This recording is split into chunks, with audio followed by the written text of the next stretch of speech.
এবার সফল মুমিনের যে সিফাতগুলো আল্লাহ বর্ণনা করেছেন সেগুলো বলি। আল্লাযীনা হুম ফি সালাতিহিম খাশিউন, আল্লাযীনা হুম ফি সালাতিহিম খাশিউন। মুমিনের সিফাত হলো, মুমিনের গুণাবলী হলো, মুমিন খুশু খুজুর সাথে বিনয়ের সাথে নামাজ পড়ে। সুবহানাল্লাহ বলেন না। বিনয়ের সাথে মুমিন কি করে? খুশু খুজুর সাথে একাগ্র চিত্তে মুমিন নামাজ পড়ে। সুবহানাল্লাহ ওয়া বিহামদিহি। প্রিয় ভাইরা আমার, কারাগার থেকে বের হয়ে আমি আগে আমার লাইফে এত বেশি নামাজ নিয়ে আলোচনা করিনি। কারাগার থেকে বের হওয়ার পরে যেই পরিমাণে নামাজ নিয়ে আলোচনা করছি, অথচ নামাজ ছোটকারী, নাউজুবিল্লাহ, নামাজকে হেয় করা, ছোট করা, এই ধরনের অপবাদ আমাদেরকে দেওয়া হয়। এর চাইতে কষ্টের আর কিছু নাই। নামাজের ব্যাপারে যেই পরিমাণে আলোচনা, আলহামদুলিল্লাহ, প্রোগ্রাম যারা আমার নিয়মিত শুনে বা যায় বা এই যে ইউটিউবাররা আছে, কি পরিমাণে নামাজের ওয়াজ করি আমি, নামাজের বয়ান, নামাজের আলোচনা করি। রাসূলুল্লাহ সাল্লাল্লাহু আলাইহি ওয়াসাল্লাম যেখানে সুস্পষ্ট হাদিসে বলেছেন, মান তারাকা সালাতান ওয়াহিদান মুতাআম্মিদান ফাকাদ কাফারা। যে ব্যক্তি ইচ্ছাকৃত নামাজ ছেড়ে দেয় সে ব্যক্তি কুফরি করলো। ইচ্ছাকৃত নামাজ পরিত্যাগ করা কুফর।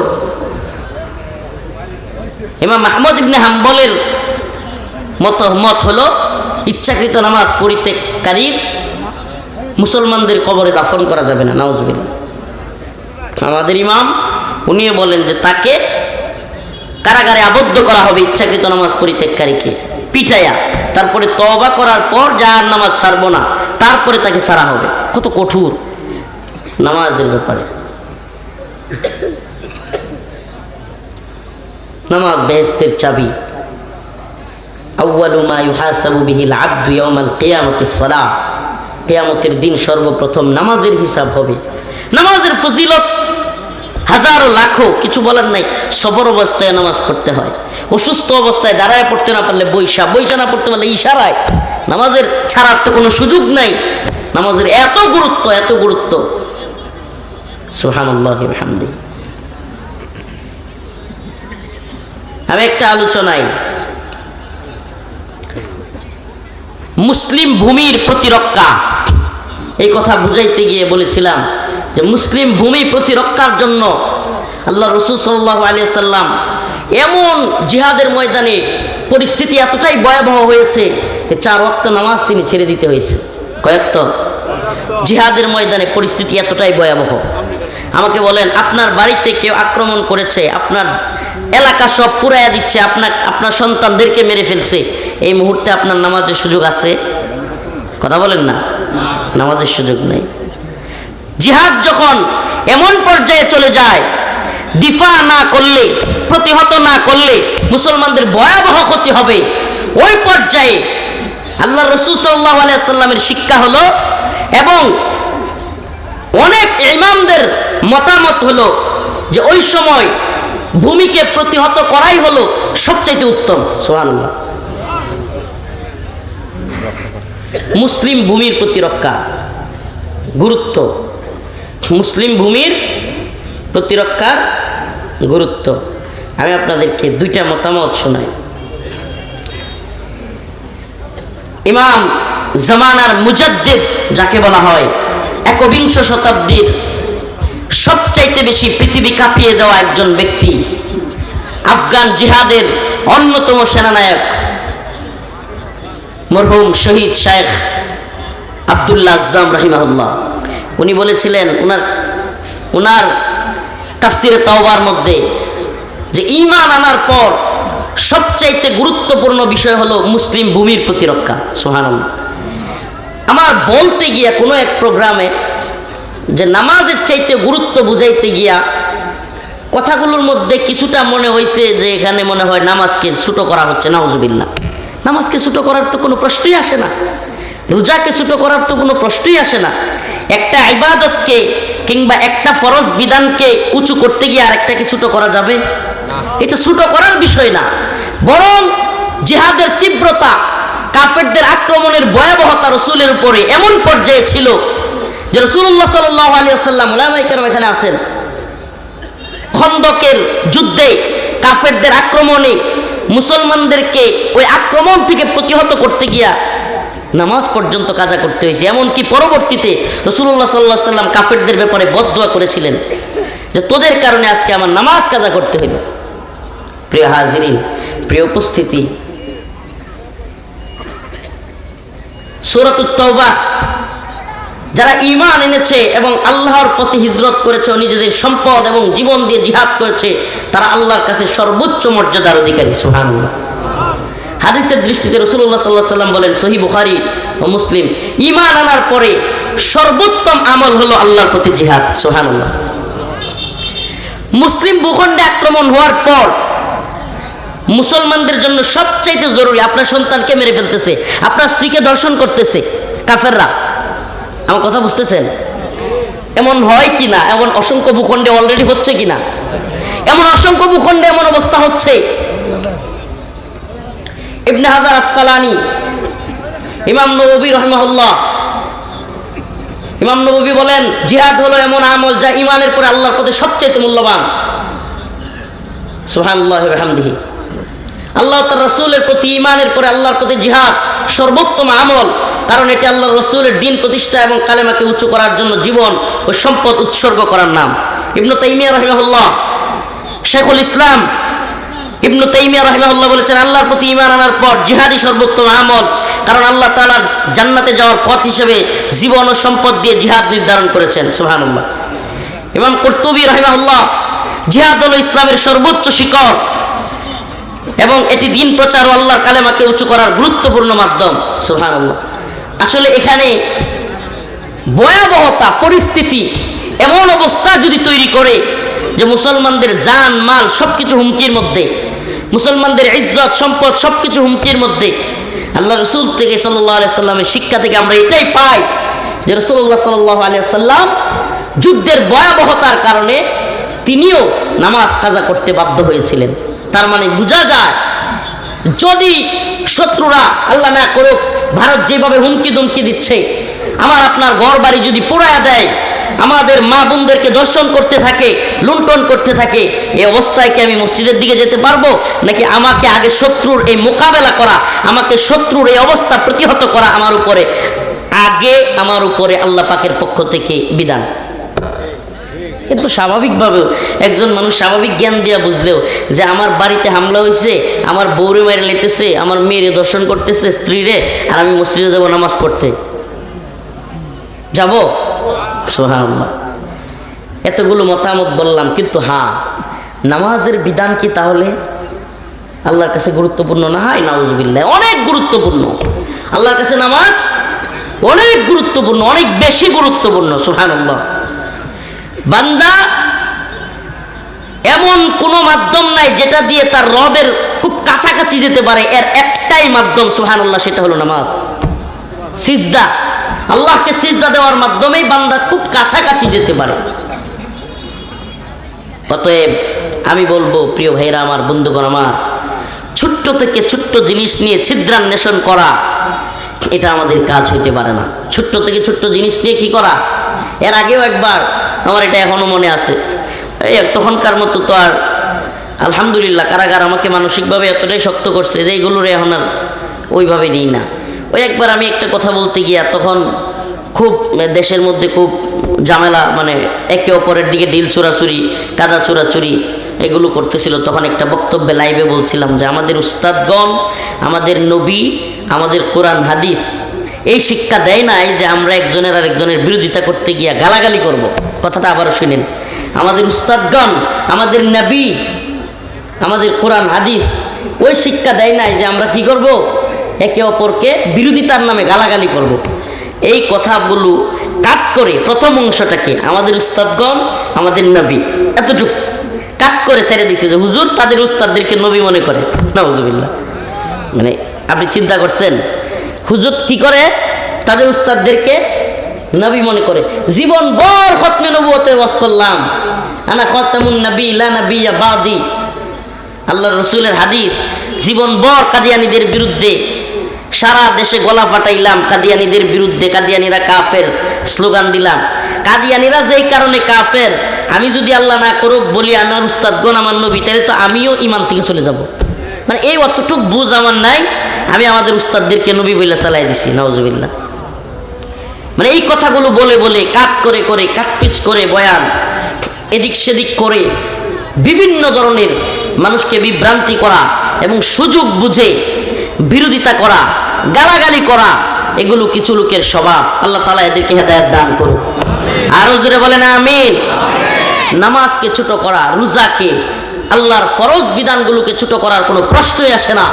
কিন্তু আল্লাহ পাক যেটা বলেছেন, রাসূল সাল্লাল্লাহু আলাইহি সাল্লাম তার জিন্দেগিতে যেটা করেছেন এবং হাদিসের মধ্যে ইমামদের মতামতে আমরা যেটা পাই যে মুসলিম ভূমি প্রতিরক্ষা ঈমান আনার পর মুসলমানের জন্য সবচাইতে গুরুত্বপূর্ণ বিষয়। আবারও বলছি, মুসলিম ভূমির প্রতিরক্ষা ঈমান আনার পর একজন মুসলমানের সবচাইতে বেশি জরুরি। মুসলিম ভূমিতে আক্রমণ হওয়ার পর অন্য সব কিছু এগুলোর চাইতে তার জন্য জরুরি হলো ভূমি প্রতিরক্ষা। মসজিদে যদি ভাঙ্গা ফেলে কাফেররা আক্রমণ করে, নামাজ কোথায় পড়বো? মসজিদে যদি আক্রমণ করে বসে, নামাজ কোথায় পড়বো? আগে তো ওকে ফিরাইতে হবে, ঠিক কি ঠিক না? আগে ওদেরকে, যে হাত আমাদের মসজিদে আঘাত করতে আসে সেই হাত ভাঙ্গা না দিয়া আগে নামাজ পড়তে দাঁড়াইলে আমরা সহ করে ফেলবে কিনা? আমি মনে হয় বুঝাইতে পারতেছি, বুঝতেছেন বিষয়টা? যে হাতে আমার মসজিদে আগুন দিতে আসতেছে, আমি কি আগে সেই হাত বাঁধবো নাকি নামাজ পড়তে থাকবো আমার সহ পড়ায় ফেলবে? সাধারণ যুক্তি বলেন, কোরআন বলেন, সুন্নাহ বলেন, অবশ্যই আগে তাকে প্রতিহত করতে হবে। আল্লাহর রাসূলের শিক্ষাও এটা, সাহাবায়ে কেরামের শিক্ষা এটা। قد أفلح المؤمنون الذين هم في صلاتهم خاشعون والذين هم عن اللغو معرضون والذين هم للزكاة فاعلون والذين هم لفروجهم حافظون। আল্লাহ রাব্বুল আলামিন বলেন, মুমিনরা সফল কাম হয়েছে। الذين هم في صلاتهم خاشعون, যারা নামাজ পড়েছে, যারা খুশু খুজুর সাথে বিনয়ের সাথে নামাজ পড়েছে। বিনয় কাকে বলে? আল্লাহর জন্য, একমাত্র আল্লাহর জন্য। আব্দুল্লাহ ইবনে আব্বাস রাদিয়াল্লাহু আনহু বলেন, একমাত্র আল্লাহর জন্য একাগ্র চিত্তে একনিষ্ঠভাবে আল্লাহকেই রাজি খুশি করবার জন্য যে সিজদা করা হয়, যে নামাজ পড়া হয়, সেটাকে বলে খুশু খুজুর নামাজ। সুবহানাল্লাহি ওয়া বিহামদিহি। আমাদের নামাজ হবে কার জন্য? চিৎকার করে বলেন, কার জন্য? আমাদের নামাজ, আমাদের কুরবানি, আমাদের হায়াত, আমাদের মৃত্যু কার জন্য? কুল ইন্না সালাতি ওয়া নুসুকি ওয়া মাহইয়ায়া ওয়া মামাতি লিল্লাহি রাব্বিল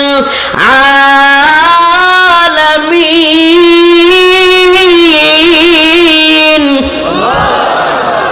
আমাদের নামাজ, আমাদের কুরবানি, আমাদের হায়াত, আমাদের মৃত্যু কার জন্য? আর জোরে বলেন, কার জন্য? সুবহানাল্লাহি ওয়া বিহামদিহি। আমাদের সব কিছু হবে মালিকের জন্য। আল্লাহ পাক বলেছেন মুমিনের সিফাত বলতে গিয়া, ইউহিব্বুহুম ওয়া ইউহিব্বুনা, আদিল্লাতিন আলাল মুমিনিন আইজ্জাতিন আলাল কাফিরিন, ইউজাহিদুনা ফি সাবিলিল্লাহ ওয়া লা ইয়াখাফুনা লাওমাতা লাইম। সুবহানাল্লাহ, সুবহানাল্লাহ। আল্লাহ পাক যেন মুজাহিদদের, মুমিনদের পক্ষ নেওয়ার জন্যই এই শব্দটা বললেন, ওয়া লা ইয়াখাফুনা লাওমাতা লাইম। তারা নিন্দুকদের নিন্দার পরোয়া করে না। সুবহানাল্লাহ। ইউজাহিদুনা ফি সাবিলিল্লাহ ওয়া লা ইয়াখাফুনা লাওমাতা লাইম। পুরো পৃথিবী তাদের বিরুদ্ধে আসুক, তারা মূর্তির বিরুদ্ধে কথা বলবে। পুরো পৃথিবী তাদের বিরুদ্ধে আসুক, তারা ভাস্কর্যের বিরুদ্ধে বক্তব্য দিবে। পুরো পৃথিবী তাদের বিরুদ্ধে দাঁড়ায় যাক, জেলে নেওয়া হোক, রিমান্ডে নেওয়া হোক, ফাঁসির দড়িতে ঝুলানো হোক, তবুও তারা মূর্তির বিরুদ্ধে, কোন উপদেষ্টা, কোন পীর, কোন শায়েখ মূর্তির পক্ষে কথা বলুক, মন্দিরের পাহারার কথা বলুক, তারা মন্দিরের বিরোধিতা করবেই। সুবহানাল্লাহ। এটা আল্লাহ বুঝাইতে চাইলেন। ওই যে বলছিলাম না কিছুদিন আগে, ঈমান আনছি কি মূর্তির পাহারা দেওয়ার জন্য নাকি? এই কথা বলার পর হাই রে সামসার দল সবগুলো একসাথে লাগছিল, উপদেষ্টার পক্ষে, আমিরের পক্ষে, পীরের পক্ষে। কি অবস্থা কয়েকদিন পরে? আল্লাহ পাক বলেছে আমিরের কথা, পীরের কথা নাকি আল্লাহর কথা? আল্লাহ বলেছে ওয়ালান তারদা আনকাল ইয়াহুদ ওয়ালান নাসারা হাত্তা তাত্তাবিআ মিল্লাতাহুম। এরা তোমাদের বন্ধু হবে না, এরা তোমাদের প্রতি রাজি খুশি হবে না। ইয়া আইয়ুহাল্লাযীনা আমানু লা তাত্তাখিযুল ইয়াহুদ ওয়ান নাসারা আউলিয়া। বন্ধু বানায়ও না ইহুদি খ্রিস্টান মুশরিকদেরকে। আল্লাহ বলেন লাতাজিদান্না আশাদ্দান নাস আদাওয়াতাল লিল্লাযিনা আমানুল ইয়াহুদ ওয়াল্লাযিনা আশরাকু, ঈমানদারদের সবচেয়ে কঠিন শত্রু ইহুদি এবং মুশরিকরা। আল্লাহ বলেন ইন্নামাল মুশরিকুনা নাজাস, মুশরিকরা হলো নাপাকি। আল্লাহর কথাগুলো মাইনাস কইরা মন্দির পাহারা দিতে গেছিলা, এখন বুঝো হিন্দুরা বাংলাদেশে কি করতেছে। এখন যখন দেখছে কিরে আমাদের ভাইদেরকে জবাই করতেছে, দেশের বিরুদ্ধে ষড়যন্ত্র করতেছে, দেশ দখলের প্ল্যান করতেছে সনাতন হিন্দু ধর্মাবলম্বীরা ইসকন, তখন সব কয় রফিক যা কইছিল তাই ঠিক। রফিক যা বলছিল তাই ঠিক না, আল্লাহ যা বলছিল তাই ঠিক। আগেও ঠিক ছিল, আছে। শায়েকের কথা, পীরের কথা, উপদেষ্টার কথা, রফিকের কথা, সবার কথা মিথ্যা হতে পারে, আমার আপনার রবের কথা মিথ্যা নয়। মালিক বলেছেন এরা আমাদের বন্ধু না। আপনি জোর কইরা গিয়া মন্দিরের দারোয়ানগিরি করতে গেছিলেন, দারোয়ানগিরি করতে গিয়ে কি পাইলেন? লাশ। দারোয়ানগিরি করতে গিয়ে কি পাইলেন? দেশ দখলের হুমকি। এমনকি এখনো হুমকি তুমকি শেষ নাই, শোনা যাচ্ছে লক্ষ লক্ষ লক্ষ লক্ষ সৈন্য ভারতীয় সীমান্তে পাহারা দেওয়ার জন্য তৈরি হয়ে যাচ্ছে। নাউজুবিল্লাহ। তাইলে কি পাইলাম আমরা? এই জন্য আল্লাহর কথার সামনে মাথা নত করা, এটাই মুমিনের সিফাত। সুবহানাল্লাহ। সবচেয়ে বড় সিফাত কি? আল্লাহর কথার সামনে মাথা নত করা। একবার আল্লাহ বলছেন ক্বালু সামি'না ওয়া আতা'না। মুমিনের সবচেয়ে উত্তম গুণাবলী হলো তারা যখন কোনো কিছু আল্লাহর পক্ষ থেকে শুনে তারা বলে সামি'না ওয়া আতা'না, শুনলাম এবং মানলাম। সুবহানাল্লাহ। কি বলে? এই দুইটা কথা বলে। কি বলে? শুনলাম এবং মানলাম। সামি'না ওয়া আতা'না, আল্লাহ আত্মসমর্পণ করলাম, আল্লাহ আর কোনো কথা নাই। সুবহানাল্লাহ। আল্লাহ বলছে 4টা পর্যন্ত বিয়ে করা ফরজ, বাস শুনলাম মানলাম। আল্লাহ বলছে জিহাদ কিতাল কুতিবা আলাইকুমুল কিতাল ওয়া হুয়া কুরহুল লাকুম আসা আন তাকরাহু শাই ওয়া হুয়া খায়রুল লাকুম। আল্লাহ বলছে এটার মধ্যে কল্যাণ আছে, কিতাল করতে হবে, এটাই বাস। সুবহানাল্লাহ। আমি শহীদ হয়ে যাব, আমার পোলা মাইয়া খাবে কি ঘোড়ার ডিম, এটা আল্লাহ বুঝবে। সুবহানাল্লাহ। সুবহানাল্লাহ বলেন না। কোন ঘোড়ার ডিম হবে এটা কে বুঝবে? মুহাম্মদুর রাসূলুল্লাহর বাবা চলে গেছে জন্মের আগে, মা চলে গেল কয়েকদিন পরে, দাদাও চলে গেল যার কাছে পালিত হইতেন। সুবহানাল্লাহ। চাচাটা ছিল, চাচাও চলে গেছেন। আল্লাহ পাক পুরা পৃথিবীর শ্রেষ্ঠ মানুষ বানাইছেন, কি বানান নাই? তাইলে বোঝা গেল বাপ মা না থাকলেই পোলাপান ধ্বংস হয়ে যায় না। সুবহানাল্লাহ কয় না? সুবহানাল্লাহ। আল্লাহ যারে বড় বানাইতে চান তুমি পিছন দিয়া যতই টাইনা রাখো লাভ হয় না। সুবহানাল্লাহ কর না। আল্লাহ পাক আমাদের সবাইকে খাঁটি ইমানদার হওয়ার তৌফিক দান করুক, খাঁটি মুমিন হওয়ার তৌফিক দান করুক। মুমিনের গুণাবলী আবারও বলতেছি, মুমিনের গুণাবলী কি? মুমিন খুশু খুজুর সাথে নামাজ পড়ে, মুমিন ইমানদার অন্য ভাইয়ের ব্যাপারে নরম থাকে, মুমিন ইমানদার কাফেরের ব্যাপারে শক্ত। কথা বলেন না? কাফেরদের ব্যাপারে কি? আশিদ্দাউ আলাল কুফার রুহামাউ বাইনাহুম। মুমিনের আরো কয়েকটা গুণাবলী আছে, আল্লাযীনা হুম ফি সালাতিহিম খাশিউন ওয়াল্লাযীনা হুম আনিল লাগবি মুরিদুন। ওগুলোর আলোচনা আজকে আর করব না, বাকি শুধুমাত্র একটু ইবারতের তরজমা করে দিয়ে যায়। ওয়াল্লাযীনা হুম আনিল লাগবি মুরিদুন। মুমিনের আরেকটা গুণাবলী হলো তারা অহেতুক কাজ থেকে বিরত থাকে। ওয়াল্লাযীনা হুম লিয-যাকাতি ফাইলুন। মুমিন যাকাত প্রদান করে। ওয়াল্লাযীনা হুম লিফুরুজিহিম হাফিজুন। মুমিন তার লজ্জাস্থানকে হেফাজত করে। সুবহানাল্লাহ। মুমিন কি করে? লজ্জাস্থানকে হেফাজত করে। মুমিন, আল্লাহ রাসূল বলেছেন 2টা জিনিসের গ্যারান্টি কেউ আমাকে দিলে আমি তাকে জান্নাতের গ্যারান্টি দেব। সুবহানাল্লাহ। এর একটা হলো জবান আর একটা হলো লজ্জাস্থান। একটা হলো জবান আর একটা হলো লজ্জাস্থান। আল্লাহ পাক আমাদের সবাইকে দ্বীনের পথে অটল অবিচল রেখে প্রকৃত মুমিন হয়ে কবরে যাওয়ার তৌফিক দান করুন। আর জোরে বলেন আমিন। ওয়া আখিরু দাওয়ানা আলহামদুলিল্লাহি রাব্বিল আলামিন।